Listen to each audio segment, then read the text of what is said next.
We are at the forefront of many innovative and exciting things developing in the world of senior living. With Tim Mallad, CEO of Forefront Living, as our guide, this show will shine a light on how older adults can embrace these changes to live active, happy, fulfilling, and thriving lives. Through discussions with senior living and hospice professionals, architects and designers, and people of all ages, will help today's seniors envision the art of the possible and take steps toward achieving the future of their dreams. Welcome to At the Forefront. Welcome to At the Forefront. I'm Tim Mallad, CEO of Forefront Living, and today we're going to talk about media and specifically how we in senior living interact with the media, and if any of my contemporaries or colleagues are watching, sort of the do's and don'ts when we interact with media. And I'm happy today to have Jason Whiteley with us. He is a senior political reporter for WFAA. Welcome, Jason. Thanks a lot for having me, man. I appreciate it. I usually ask the questions, so this will be good today. When you usually have beer. Yeah, for our podcast. Yeah. Now, you promised not to turn the tables on me, no, right? Go ahead. I'll let you ask them. The rookie interview, the pro. Jason, you and I have talked before in advance of this. Senior living is a unique sector in healthcare. We like to be in the media. We're always striving for positive stories.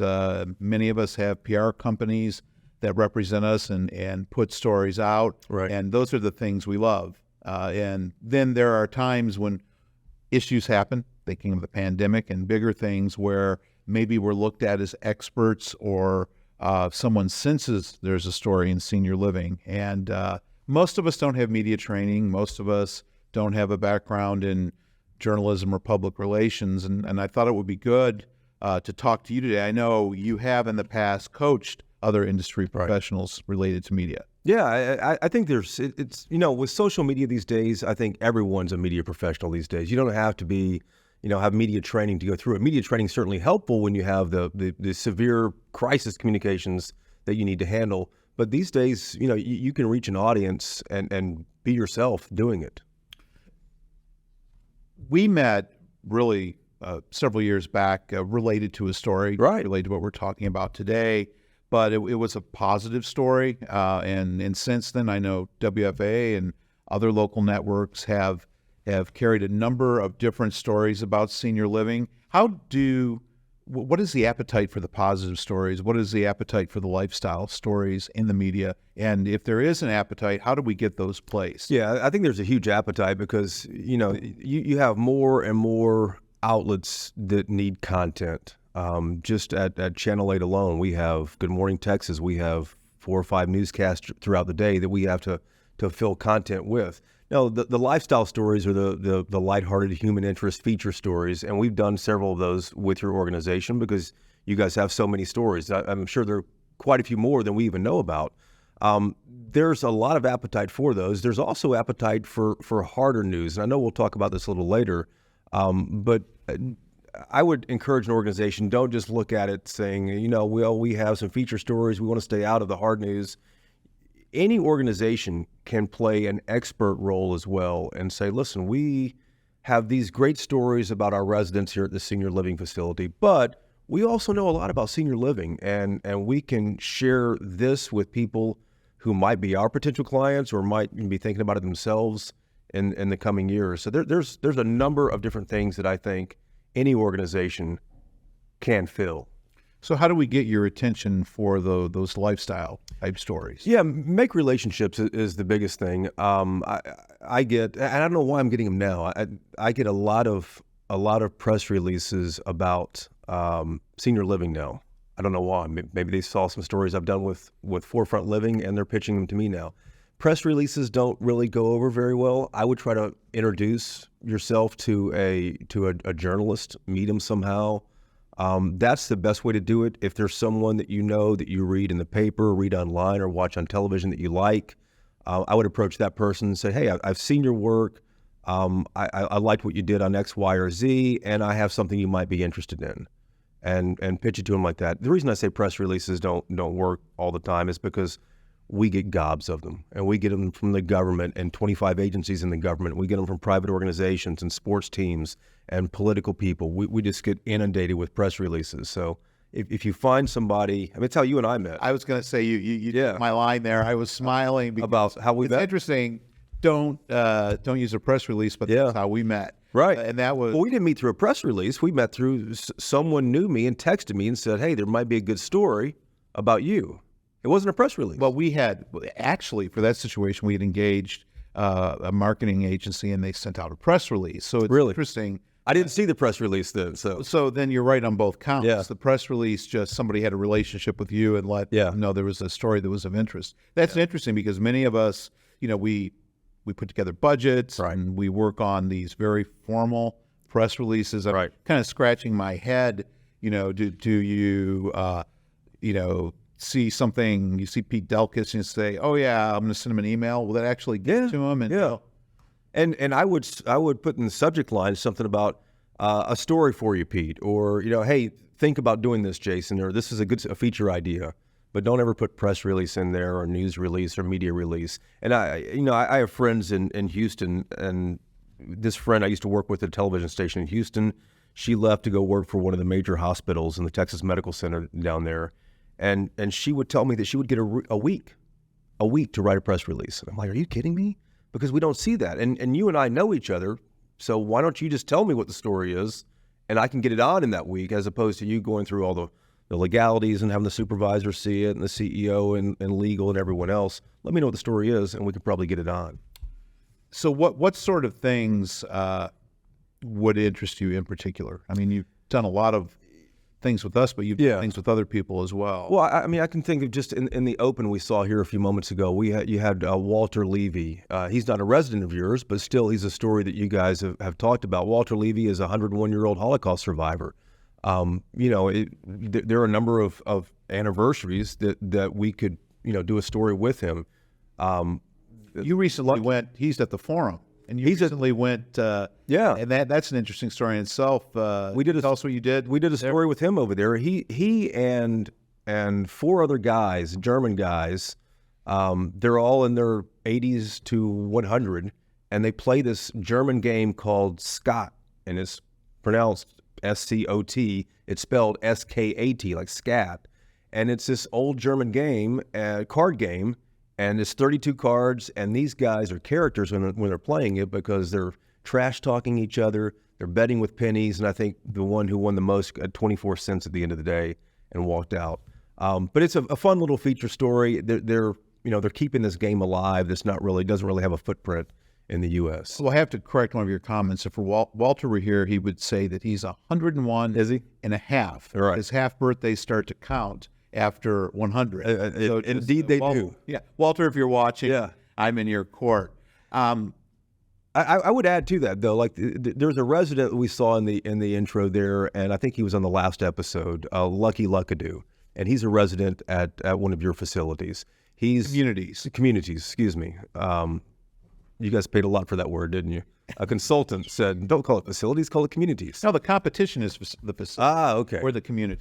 But Lucky is, how old is he? 101? 101 and three quarters. He'll be 102 in March. So Lucky himself is a great story because he's a great human interest story. He's a B-17 bomber pilot from World War II, but that's a great story. But separately, he's trying to get a national holiday to recognize people back on the home front. And that's another great story that we have done and that other media outlets have done. So I think there are a number of stories just to identify those stories, but also keep in mind, find your experts on staff, nurses, whether it's someone in marketing, whoever else is doing something that's cutting edge, it's leading the industry, talk about that, and that will set you guys out.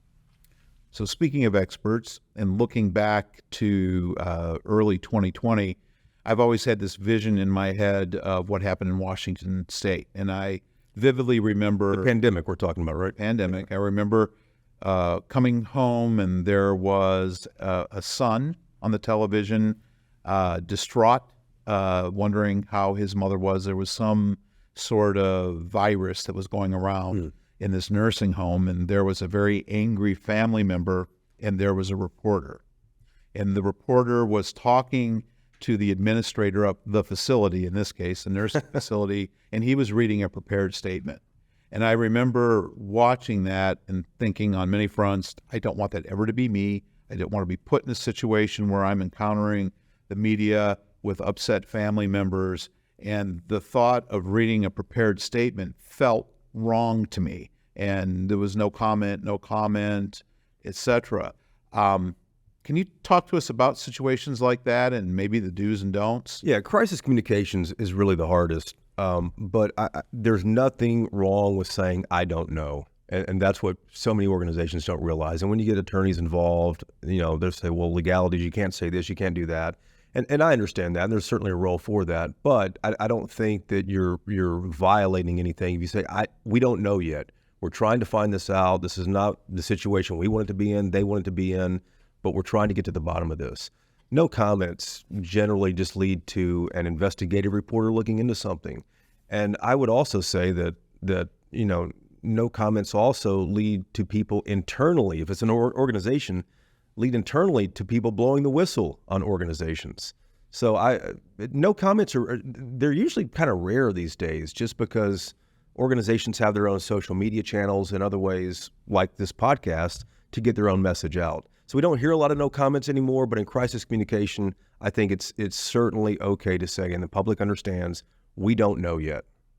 Yeah, I remember, again, probably February, beginning of March, when everything was closed down, we made the decision to have a town hall meeting. And I had this vision in my head of all of the residents' family members related to assisted living being upset. And we decided to try a new format. It was Zoom. And I remember thinking, when the screen opened, I was waiting for pitchforks and torches, and instead I saw a screen full of people that looked just like me, and they were the children, and there were some residents there, and we gave ourselves permission at that point in time to say, we don't have the answer. Yeah. We don't know. And I've often wondered, if you get an investigative reporter and they pressure you and you say, we don't know, what do you say? Can you say, we will get you an answer? I can come back with a response, or what's the right response? I wouldn't promise anything, but say, listen, we don't know. We're trying to figure this out. You don't want to say, if and when we figure it out, we'll let you know. But we're trying to figure this out. Investigative reporters usually show up on scenes when someone has something to hide. And they usually aren't there for the beginning of the crisis. They usually show up later on when someone says no comment, or when someone doesn't return phone calls or emails. That's when they realize, okay, well, if someone's not being honest about something, maybe they have something to hide. And that's why an investigative reporter might show up. But I think that there's a lot of leeway today with the audience, with humanity, if someone just says, we're trying to figure this out. That's an honest response that I think people will understand. The question I have, and we've talked a lot about being interviewed in this format, whether it's live or it's taped, but there's the print aspect as well. And I know I've hit a couple of bumps on the print side, and that is a little bit different, because you're interviewed and then somebody goes back and it appears in print. Any thoughts on that, or how to work through that process? Yeah, that's a little trickier, because if someone can see your face, they can see your, the side that, listen, your reaction, we don't know this yet. We're trying to figure this out, and how human you're being. In print, that doesn't always come across. That's a tough one, because you don't want to give a prepared statement, but maybe you want to go in with some talking points that you're settled on, using specific words. To make sure those words are the ones that show up. Yeah, we recently did an interview with a local magazine, and it was somewhat of a lifestyle interview. Right. And the content related to us was great, but they positioned it right below a competitor that was in bankruptcy. So, looking at situations like that, I'm not certain, how you prepare. And I've often thought, as you said earlier, we don't have those relationships always with somebody who is in print, and we don't often see the piece till it's done. And I guess sometimes when these go back, they're edited when they appear on the news. Can you talk a little bit about that process and maybe sound bites and how they're used? Sound bites are everyone knows what a sound bite is, but it's 10 to 12 seconds of a good point someone makes. It's, as a journalist, we usually look for emotion.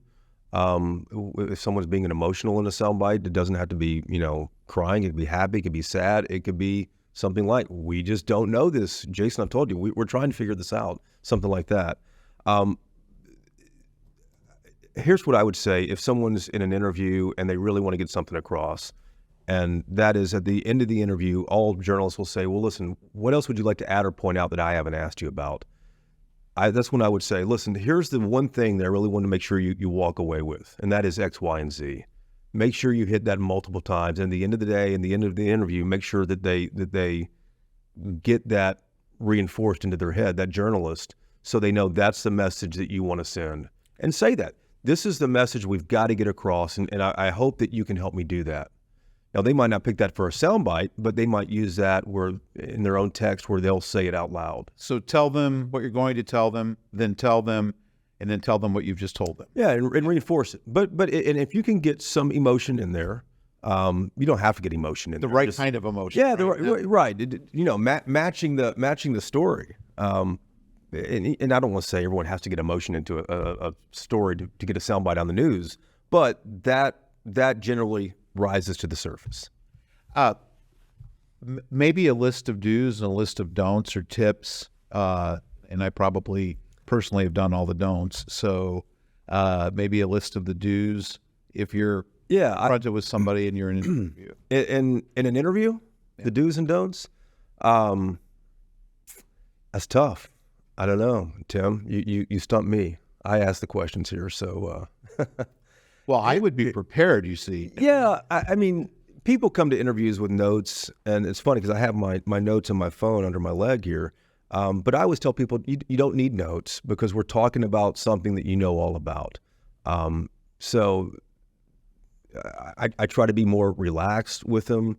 I'll talk off camera with them a little bit. I try not to talk about the issue itself until we actually start recording the interview, because I find that the best stuff usually comes across the first time. Mm-hmm. I try to get them to repeat it the second time, and it's not as good.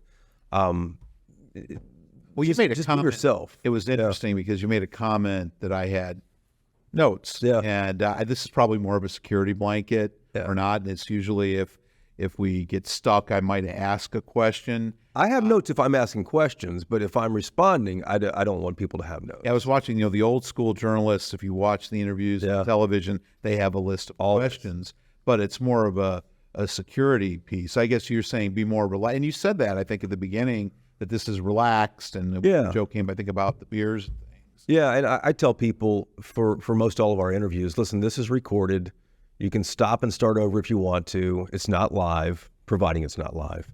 And let people know. And that usually relaxes them a tad too. So if you're an executive of an organization, I think one of the biggest fears, and I can think of some of the big news stories during the winter storm, et cetera, there were folks, and even during the pandemic, that came across as very unlikable.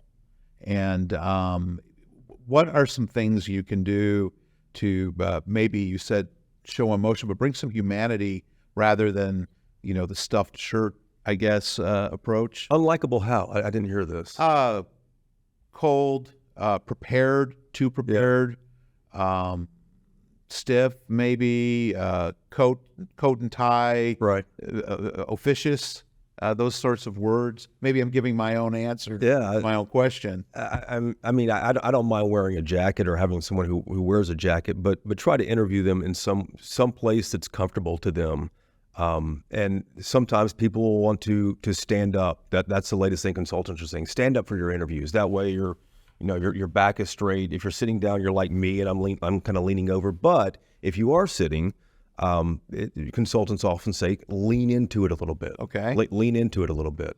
That way you're not. And I did an interview the other day. I'm going to step away from the mic here for a minute, but I looked terrible in this interview. It's for our podcast, and I'm sitting back like this, and I look like that I haven't missed a meal at the smorgasbord. But I would lean into it, and I've been doing this for a few years, and I was kind of embarrassed that I did that I wasn't leaning into it. Well, I noticed in the intro, I'm doing the same thing. Maybe that's Leaning back? I was leaning back. I was very comfortable Yeah. talking to somebody, and I probably look like I did miss several smorgasbords in that. I'm thinking, gosh, but too casual. Yeah, well, sit on the edge of your chair, and that's something else that I think that helps people. You know, the other question is what to do with your hands. Put your hands in your lap, on your legs. I wouldn't cross your arms. It's more of a defensive type position, but have your hands out there and use your hands. We try to interview people in their office. If we go to someone's home, we ask them usually, listen, where are you normally if we aren't here? If they're in their, comfy chair, or if they're sitting at the kitchen table, wherever they are, that's usually where they feel most comfortable. What happens when you're in a studio? What happens if we're fortunate enough to get a spot on Good Morning Texas? And that those things are really the holy grail to us, to be able to be part of something like that. But then you're actually in a studio and you're with a host, and you might be part of a panel, right, or not. How do you interact when there's more than one person and you don't want to be the dominant one? Because there's a lot of criticism when somebody sort of seizes the conversation. Oh, be the dominant one. I wouldn't say no, be the dominant one. But those situations are different because you're in a lighted studio. It's not a very comfortable place that you're used to. And if you're up there with a number of people and you have like a 3-minute segment, 3 minutes doesn't sound like a lot when you and I are talking here, especially for this episode, because it's a half hour. But 3 minutes is a long time when you're consuming something on television.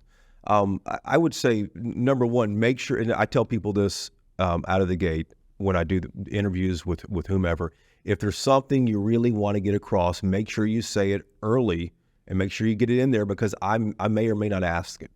So if there's something you have, a point you want to make, don't wait for someone to ask it. They may or may not in 3 minutes if you're up there. Make sure that's the first few words out of your mouth. Don't try to set it up with some other story, because someone may interrupt you and you won't get to your point. Make sure you get that out. And I don't think there's anything wrong with being the dominant one. If you're there, take advantage of the opportunity. You don't have to bully your competitors out or your colleagues out on the panel, but make sure that you get the most out of it.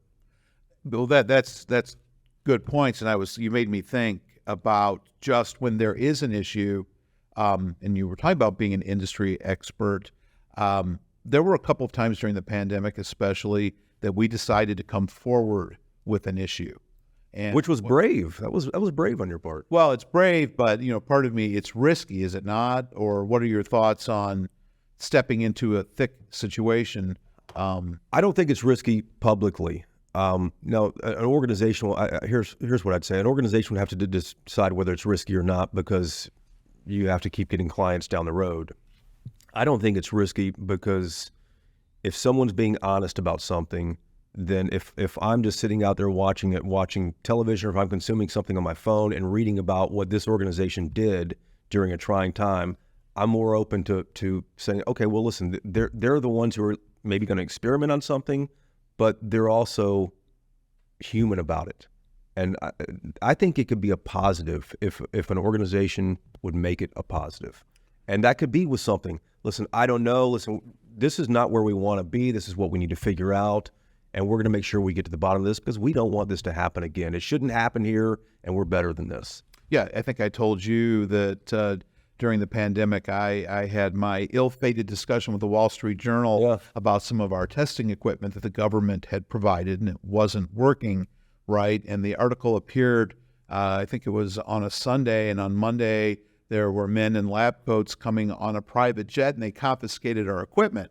Now, I'd probably go back and do the same thing then, but there was a bit of a nail-biter for us as far as what was going to happen. And I guess my question with that is, if you make a big mistake, and fortunately that was not a mistake, but it felt like it was at the time, is there a way to recoup? Do you get a second chance?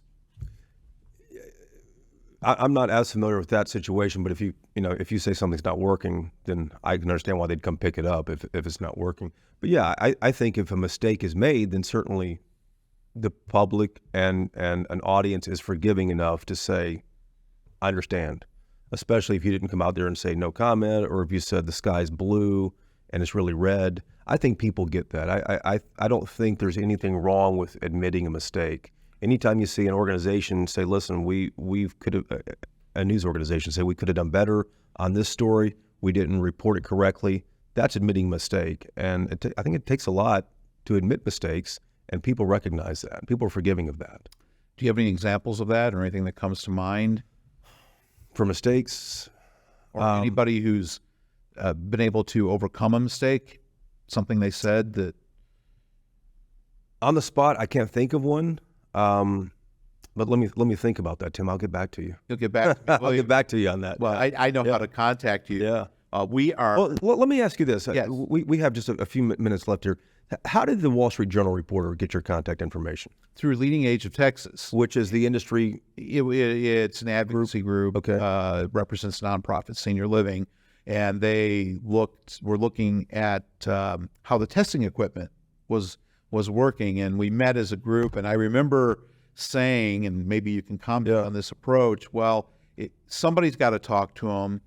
And I would rather clean up after my own mistake than somebody else's. There you go. And misinformation. Yeah. So that was a tactic that we used in knowing, because at that point in time, everybody was really afraid of the media. Sure. I would tell you, and I think a lot of the people watching would agree, because of what had happened in Washington, and senior living in general was just getting roasted as far as what was happening and what was happening to seniors. So it was really choppy waters for us. And you may have done this, I don't know, but I would stay in touch with that reporter and pitch them something else later on that might be more favorable to the industry or to your organization. Again, whether it's a new treatment or whether it's X, Y, or Z. Once you meet somebody, that's an opportunity. Meet a journalist, that's an opportunity to further your story in the coming months, in the coming years. And we're an example of that. We did one story, turned into a documentary, and I've done multiple other stories that have generated beyond that too, because they're legitimate news stories. Well, and I think, and it's important, as you said before, I trust you. We trust you very much, and that trust has enabled us to share things and information. But how often does that occur, where you all have somebody in an industry that you develop that level of trust with? How hard is that? It's not that hard, and I'm cognitive of the time here too. It's not that hard, and I think something else that helps too. I'll have organizations, and I had one today that called me and said, "Listen, we know this is going to be happening. This will become public soon. What do you think we should do with this?" And I'll say, well, based on what it is, what they should probably do with it. Bounce things off of those people, because a lot of times organizations pay a lot of money for someone to have that information. And if you already have those relationships, you can just, further exploit that. I guess my next question is, there are people that coach people. There are people that help you prepare to interact with the media. Your thoughts on that? And I think it's great. How do you find them? I've done it because I have friends who have said, "Listen, will you help so-and-so get ready for a big event coming up?" And I would guess PR firms probably have someone who can help with that. That would be my best guess there. But I think it's good to go through that, to be prepared for it. At the end of the day, though, if your organization in a crisis communication situation has, whether you've made a mistake or you're experiencing a pandemic, if you have nothing to hide, then I think you can go out there and say that.